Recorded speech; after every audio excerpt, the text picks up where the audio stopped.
Welcome back to Sports Edge. This week we're going to do something a little different. We're going to talk about the Nutmeg State Games. Joining me today is my old friend Patrick Fisher, the Executive Director of the Connecticut Sports Management Group.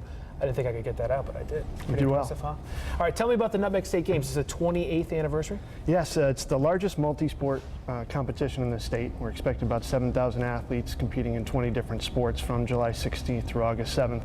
We're hosted by the city of New Britain. New Britain's been doing this for how long now?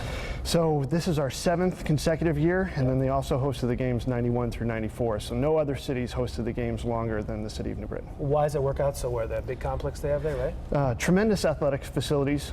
We have a central location, obviously, in Connecticut, and it allows everybody to get to the games pretty easily. Tell me how many athletes are going to be taking part in this again. I need to put my head around this. Probably close to 7,000. So we'll schedule probably over 625 team sport games in 19 days of competition. That's more games than a high school would schedule for all 3 of their sports, season sports, for all genders, and freshman, JV, and varsity an entire year, and we'll do it in 19 days. And how do the athletes get involved in this? How did that process start? This is a highly competitive event, so it's a lot of travel, summer teams, AAU programs that participate in this tournament. Now, when you run an event of this size, you need a lot of help. We do. This is a year-round thing. Talk about what goes into putting this all together. So we begin our planning usually in September of the previous year, and setting dates, getting locations, and obviously the recruitment of our participants. And it's quite an undertaking. We have a staff of 4 people full-time, and we use a lot of volunteers and interns to help us put on all of our events. Talking about the volunteers a little bit, how many people do you need to make this happen? We usually have about 1,000 volunteers that come and help out at the games as game administrators, help with registration and awards presentations. But without volunteers, I don't think we'd be able to have this event.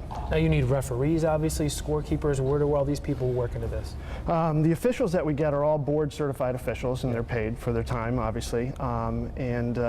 They come from all over the state. You know, a lot of people make this an annual event that they come and volunteer at, officiate at, or participate as an athlete in. Now this is competitive, all these games. I mean, we talked about the competitive nature of the athletes that are taking part in this. So the state games movement follows the Olympic model. Okay. So athletes will participate and win medals for gold, silver, and bronze.